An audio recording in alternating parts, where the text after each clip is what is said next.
Welcome.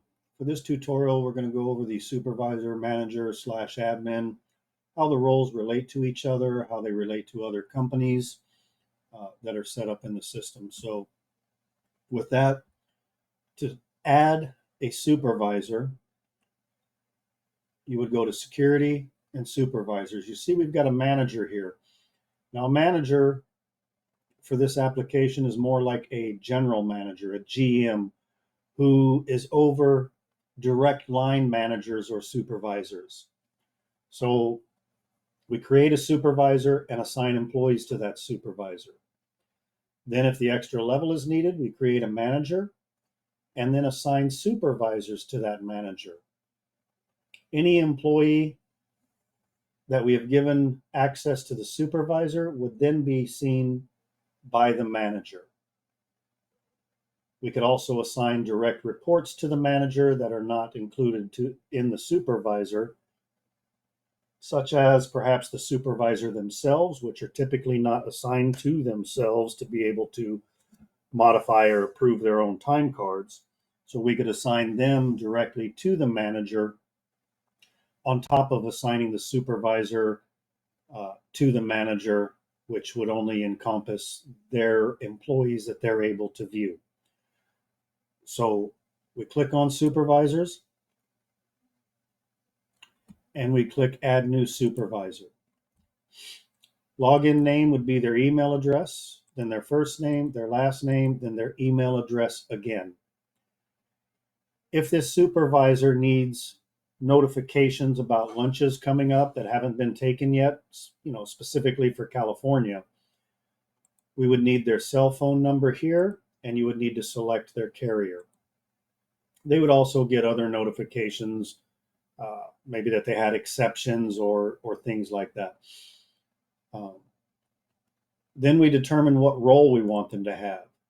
Maybe they also get the employee view, or maybe they're just a read only. Or maybe we need to create an entirely different role for your supervisors with specific things they can or cannot access, which would have to be done outside of this tutorial type thing, but it is able to be done. Once you've got this information, you're going to click Save. They will not show up here until they have gone in and activated their account.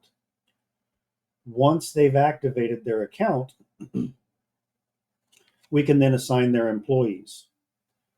And we've got primary supervisor and we have secondary supervisor. The primary supervisor are going to be employees that report directly to the supervisor.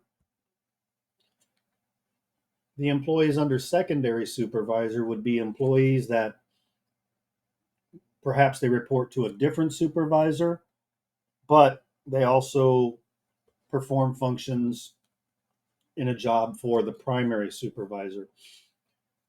So although the employee might be assigned to the supervisor test under primary, but Bobby needs access to their timesheet to be able to make sure time spent in their department is there, then we would assign that employee to Bobby as a secondary supervisor employee. There may be scenarios where you assign all the employees to one supervisor, and then all of your other supervisors, you may assign all of the employees under the secondary position. And that's fine, but the employee's primary supervisor, when we add a new employee into the system, we can designate who their primary supervisor or main supervisor is, but would have to return here to add that employee to each supervisor's secondary so that they could access those employees as well. A better scenario in an instance like that is I would create one supervisor, assign all the employees to them here. Future employees get assigned to them when we add them into the system. I then create managers. And in those managers, I will assign Bobby to each of those managers under the manager role. And when they log in, by default, being assigned to Bobby, they would be able to see every employee that is assigned to Bobby as well. So that's just kind of one scenario. Another scenario for this would be when assigning the employees to the supervisor, we don't usually want to assign the supervisor to themselves. Most places do not want the supervisor to go in and edit their own time card or approve their own time card or add anything to it. So, as a rule of thumb, we're not assigning Bobby Johnson to himself under the primary supervisor. So, again, once you've added the supervisor in and they've activated their account, you can come back here and you will be able to see that supervisor and you'll be able to assign the employees to them. Now,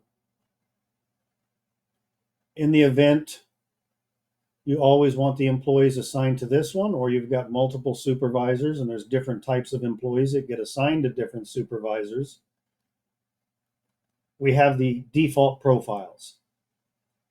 And in the default profiles, we're able to create whatever we want, and they could all be the same with the exception of their main supervisor. So if we look here under our East Coast employees, I can edit this and we can attach a supervisor. Now, anytime we go in and add an employee, we're always going to use this, but we'll go into East Coast 8 to 5, and we see the supervisors automatically added. I don't have to think about it. I just have to think about what type of employee that is. Everything here is added to them automatically. So that works out great. And that's one of the reasons why if I have multiple supervisors that need access to every single employee, that I might only create one supervisor, and then I'll create multiple managers and assign that supervisor to each manager. That way, when I add an employee, all I have to do is assign that primary supervisor to the employee. Then by default, the supervisor will see the employee and the managers that have access to this supervisor will see that employee without having to do anything else. The supervisor is a great spot for clients if they need only access to specific employees. And again, you can assign a supervisor to a specific employee. Clients may only need a read only where they can't change anything, but they want to go in and see it. Maybe they want to run some reports. So supervisors and managers basically have the same access by default. It's just the way you choose to create a supervisor or a manager dictates your hierarchy and how that's going to be done. Now, even though I've created this person as a supervisor, I'm in this company, and the supervisor, if I have multiple companies, is not going to be a supervisor in another company. For that, you would have your administrator go in and attach other companies to that supervisor so that they could then access uh, multiple companies by using the drop down, and then they would still be a supervisor in that. Same with the managers. To do that, if you have access, we'd do security and then user accounts.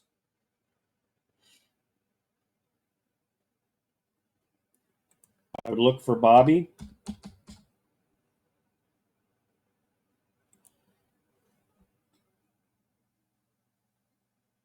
And then I would edit.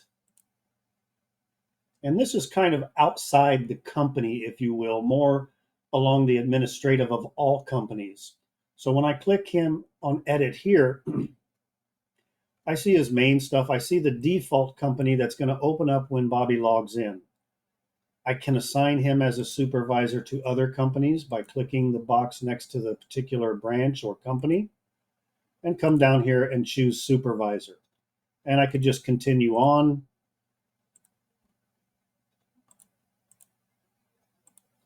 And so forth, and then save it. And now that's going to give this supervisor multi-company access. I would still need to go into each company and assign the employees to this supervisor, because obviously uh, demo company has no clue about the employees that might be in CMR Stockton, for instance. So uh, after you've assigned him to all the companies or branches you want him to have access to, you would need to go to each one and assign the employees to them. And if necessary, make sure the default profile used for that position has the supervisor attached. Or if you're simply adding employees in, when you add a new employee and put their information, you would select the supervisor here. Now I can only select a main supervisor. There's nothing for a secondary. So if I do need to make sure other supervisors have them as the employee as a secondary, I would need to go to my security and supervisors. Under the secondary, click assign. I click filter. This brings up all the employees. Click on the employee, click confirm, and then click OK. Now, if I've got multiple supervisors in here, when I look right here at the assign employees for primary for Bobby, I've got Larry and Rick. I'm going to close this out, and now we're going to look at supervisor test. I do not have Larry or Rick in here. If I click on filter, I could choose Larry and confirm. If I did that, it would remove Larry from Bobby in lieu of placing Larry on supervisor.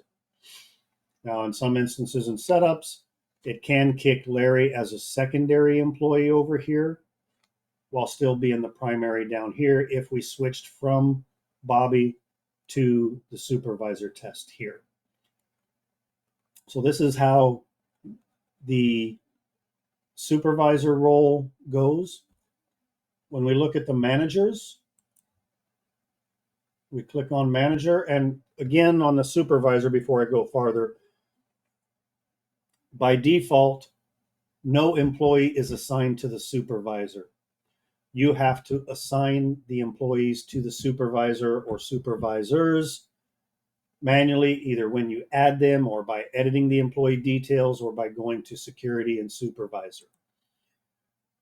If you decide to give someone an admin account, by default, they will be able to see every employee. So a lot of times on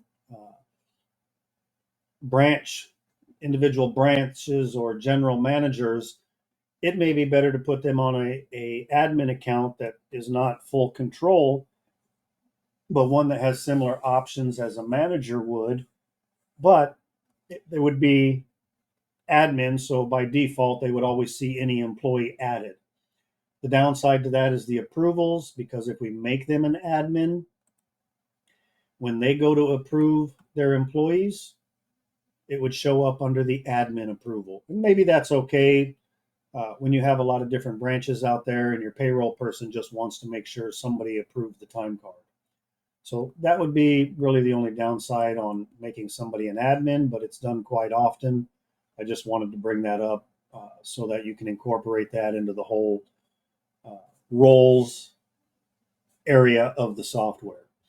So I'm on the manager right now from security and managers. And we can see a little bit of a difference. There's no primary, there's no secondary. I only have the option to assign a supervisor or assign employees. And remember, I can't assign an individual employee to a manager directly. I would have to come here in order to do that. What's the difference between assigned employees and assigned supervisors? When I click on assign supervisors, you see I've got the option to assign Bobby or test or both. By doing this, I am giving the manager the ability to see the employees that are assigned to Bobby Johnson. I am not giving the manager the ability to see Bobby Johnson himself on his time card. Only the people that are assigned to Bobby Johnson, which was Larry and Rick. If you assign Bobby to himself under Bobby's supervisor role, then yes, the manager would be able to see Bobby's timesheet as well. Again, that's not typically done, so that's why I'm telling you, you're only going to see the employees assigned to Bobby directly when you choose this. Now, to assign Bobby to the manager so that the manager can see Bobby's timesheets, I would use the assign employees. The assign employees are for the direct reports. And again, like the other areas, I would click filter, find Bobby, click on him, and click confirm. These are employees that typically are not under any other supervisor for whatever reason. Maybe they work in different areas. Maybe there are different departments that don't have a specific supervisor that different managers take care of. And this is where you would assign those employees to the manager to be able to see their timesheets, approve PTO requests, things like that. And that, again, is under the assign employees. So those are the different things that the manager, the supervisor, and the admin is capable of. And of course, if they're a manager, when they go to do approvals, the approval would show up under the manager column. If they're a supervisor, they'd show up under the supervisor column. If you do decide to use manager, please let whoever's setting up your company know so that they can open that up for the approvals so that you would be able to see it. By default, in the approvals, it's typically employee, supervisor, and admin only. So if you're going to use the manager option as well, then your implementation specialist would need to know that so that we can add the manager column in here so the manager would be able to approve timesheets. But again, it's not necessary to have to approve them. It's just the added bonus of separating the roles, the employees, and things like that. That covers the supervisor manager training between single company entities and multiple company entities within the software. Thank you for watching.